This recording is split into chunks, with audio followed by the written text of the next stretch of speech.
There's no one that beats you up more than yourself emotionally because you know all of your secrets, you know all of your weaknesses.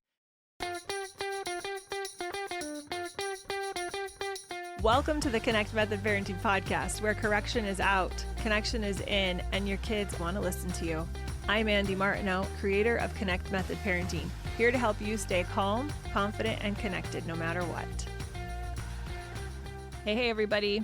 I am sitting in the most fun little house in Christchurch, New Zealand, trying to sneak in an episode, or rather record an episode before all of my family gets up. We're moving locations today, actually. So I've been up since 5 a.m. trying to get some things done, had some calls with amazing clients, and I thought I'd try to sneak in a podcast episode about weaknesses. Are you guys so excited? Weaknesses. I've been thinking a lot about what it means to be self-aware and what it means to understand who you are, what it means to understand your interactions with other people, with our surroundings, with our family, with the world, with our life. And I believe one of the most important pieces of true self-awareness is understanding all of the parts of us, what it means to be us, the positive and the negative.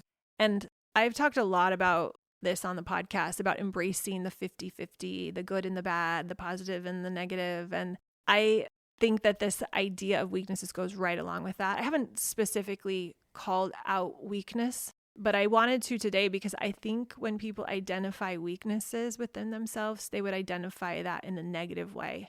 And so I want to give you some other alternative ways to process your weaknesses in a way that's going to help you increase your self-awareness, because when you increase your self-awareness, when you become more emotionally regulated, you become a better parent. You become more effective in the world. And when we're more effective and when we're more productive and we can show up in a deliberate way, we can show up in a more regulated way. We can help our kids through their off-track behavior because we are staying in a more regulated place. This doesn't mean we get rid of all of our weaknesses. It means we handle them with more compassion, with more grace, with more understanding. And when we handle ourselves in that way, we handle other people in that way. So it's really important that we're paying attention to this.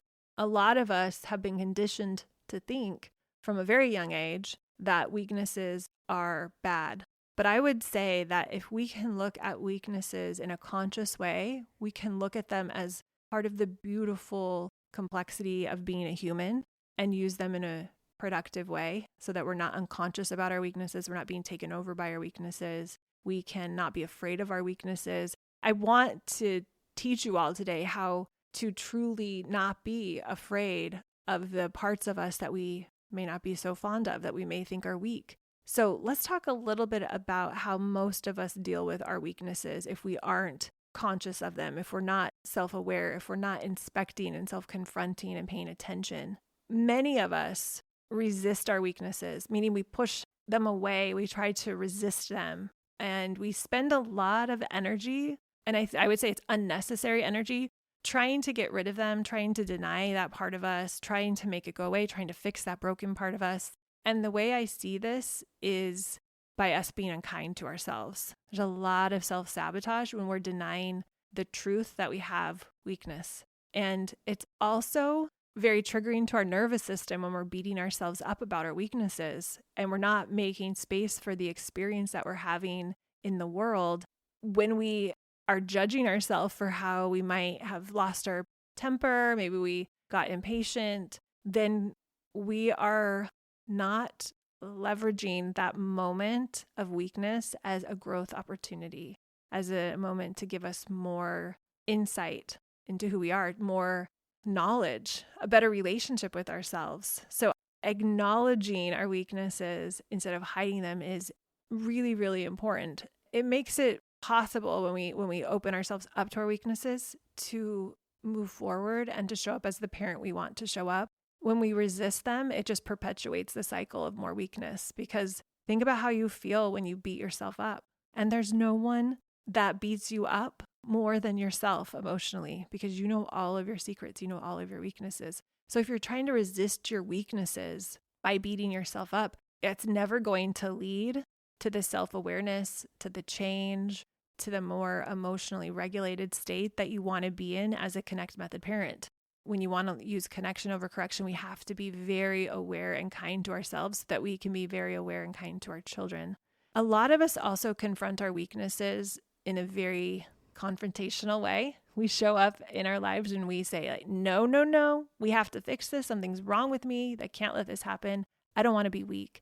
And so we take this weakness, this thing that we're struggling with, and we push it down. We can't stand that part of ourselves. So we procrastinate, we avoid, we think, why can I not get over this? We're so judgmental. And we see all of this as weakness in ourselves. So instead of looking at it and analyzing it and questioning it and confronting it, when you're really confrontational with your weaknesses, you're trying to use willpower to eradicate it. Another ineffective way that we often deal with weaknesses is we try to hide them. We try to tuck them away. We try to put them in the corner and not acknowledge them and not let anyone else see them and avoid every situation where that weakness might come up. This can perpetuate a lot of shame.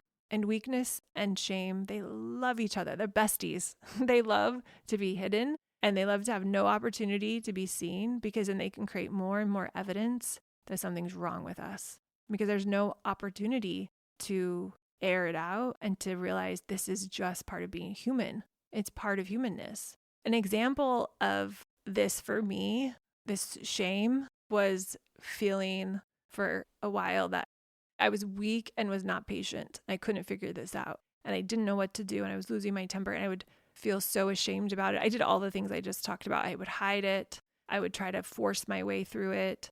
I would beat myself up over it. And when I was beating myself up over it and I was shaming myself over not being patient, not being able to be the parent I wanted to be, I wasn't making any headway. It wasn't until I finally was able to greet my weakness with love and understanding that I made headway. The baby powder blizzard I talk about a lot was one of those pivotal moments for me where I saw myself in a kind and compassionate way. I was able to really do an inventory of what had led up to me losing my mind when my kids had done that. So it was the acknowledging it, the openness to that part of me that created movement in the direction I wanted to. It wasn't hiding my weakness or being ashamed of it. It was actually looking at it head on. So I want to pose this question as parents, and this is important. We're entering the new year. We're trying to make goals and resolutions, perhaps set intentions, maybe do the word of the year. As we're looking to 2025, it's very common to want to begin anew. And I would say let's walk into this new year as parents proudly owning our weaknesses.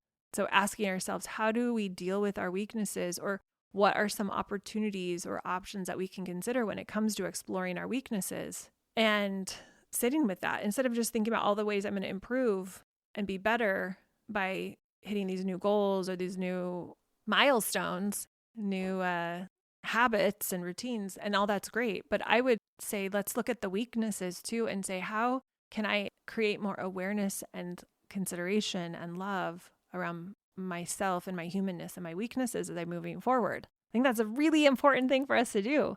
So if you go to Google and you ask it what weaknesses is, you ask it to define it, it's going to say things like poor discipline, low ambition, poor social skills, being less smart, not understanding certain concepts, low adventureness. And I want you to hear that this is completely subjective. These are opinions of other people. And I would prefer to look at weakness as an area where you may want to be stronger, as an underdeveloped area. We all have underdeveloped areas. And I had a friend use that term as she was describing herself a couple months ago. And I thought, I love that. I love thinking of it just as an underdeveloped area. It's not a problem. It's not that it can't develop. It's just underdeveloped for one reason or another. And if you could look at it in a positive way like that, it doesn't necessarily mean that you're going to work on getting stronger, although you might want to work on getting stronger in that area. But it opens you up so that you're acknowledging that you have options. Like, it's okay. It's okay that you're weak. It's okay that you have weaknesses. It's okay that you are human. As a mom, we are humans. As a dad, we are humans. We have a lot of things we bring to the table as a parent. And I'd recommend that you try to embrace all the weaknesses. You're going to be a lot less weak if you embrace your weaknesses. You're going to be a lot stronger if you embrace your weaknesses. One of the most powerful exercises that I have been working on in my life and will continue probably to work on for my whole life I would deem myself as a highly sensitive person, is to look at my weaknesses and accept them and accept the weaknesses that I see in the world and in my kids and in my spouse without trying to argue it, without trying to even confront it or resist it or reject it or hide it. Just look at it. I love the phrase, "This is what is, and what do I want to do about it?" I love that phrase. It's so disarming. It's so neutralizing. It takes out the morality of it, which maybe we can deal with at another time. But in the moment, what serves me and helps me show up as the best human and the best parent is, this is what just happened. Now, what do I want to do about it? This is the weakness I'm seeing. This is the behavior I'm seeing. This is the emotion I'm feeling. Now, what do I want to do about it? It's not, oh my gosh, I'm feeling weak again. Oh my gosh, I lost my cool again. It's just, this is what happened. And what do I want to do about it? Really exploring it as an opportunity to take a look at it, to see it, to walk around it, to listen, to touch the weakness, to go to all the corners of it, and to get curious about it and ponder it and allow yourself to think about it and be really present there. So do this with yourself too, but I also want to plant the idea that you could do this around a weakness you see in your child, to neutralize it, to become more aware of it, to become less judgmental around it so that you can interact with that part of them in a more loving and compassionate way.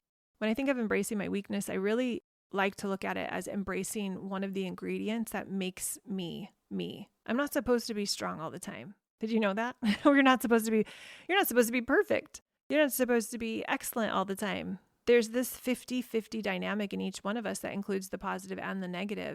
The areas where we're strong and the areas where we're not so strong, we don't measure up to our highest capacity in every moment. Now, I think a lot of people, when they hear me talk about this, might misinterpret softness with weakness. And this is not what I'm talking about. When I talk about weakness, I'm talking about an area where you're not as efficient or effective, where you're not showing up as capable or confident or strong as you want to be or as regulated. And you notice it and you think, oh, I want to do better when I'm putting the kids to bed or when I have a lot of stress. So we start really trying to embrace and explore our own weaknesses. And we have this opportunity to not only get to know ourselves, but to accept and appreciate ourselves in ways that we only can get to if we are embracing all parts of us instead of resisting all parts of us. So we get to decide at that time, do we want to try to change that part of ourselves or improve that part of ourselves or just get to know that part of ourselves? And this is the part where I really, really want to suggest that it's not necessary for us to constantly try to improve ourselves. I'm speaking to myself here, just reminding myself it's not important that we're always trying to improve ourselves. You don't have to be better than you are to be more worthy or to be more capable even. And I really like that reassurance that what if we stop trying to always improve ourselves to get better and instead our focus is on getting to know ourselves better as a parent, our weaknesses, our strengths, our tendencies, our triggers, giving ourselves that permission in the moment when maybe we haven't shown up in a way we respect or we've regretted something we've said.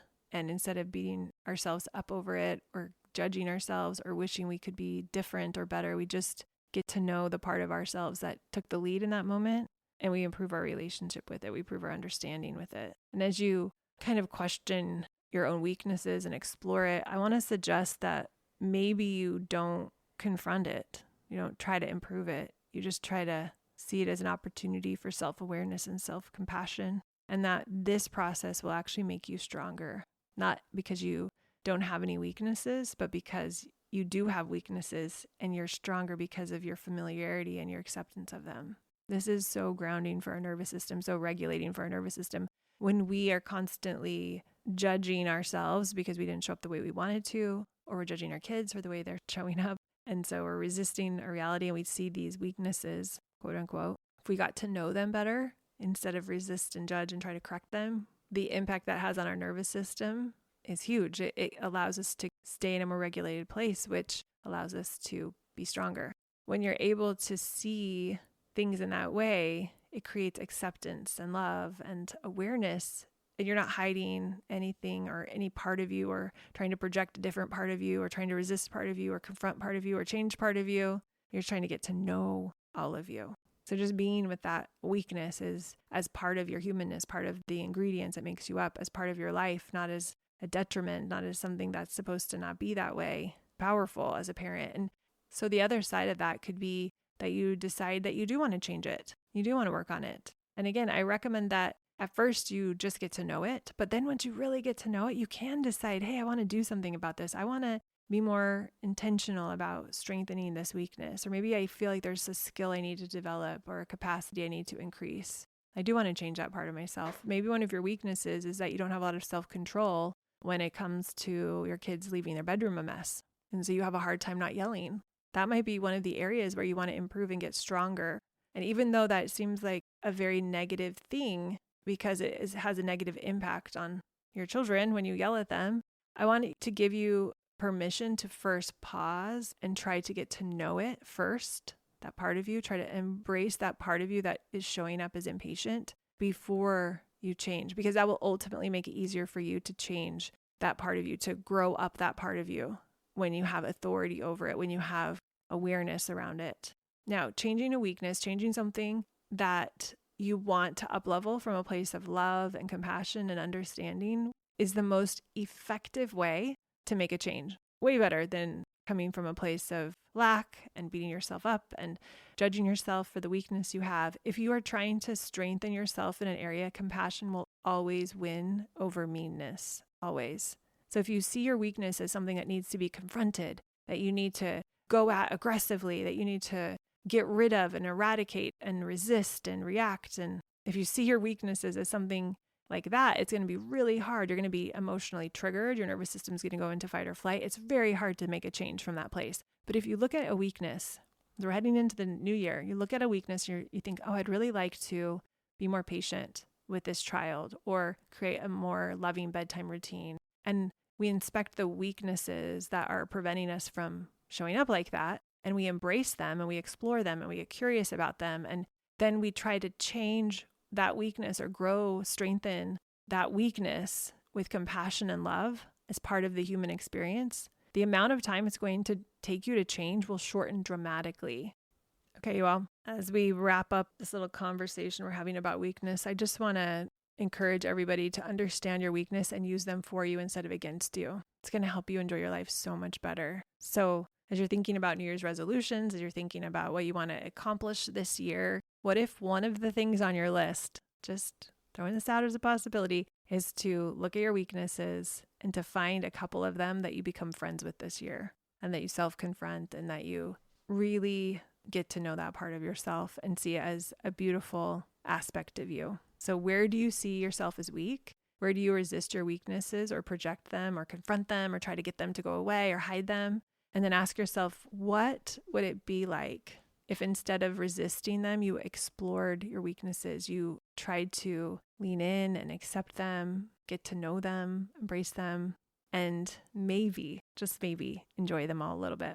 All right, you all, have an amazing rest of your day, and we'll talk to you soon. Bye.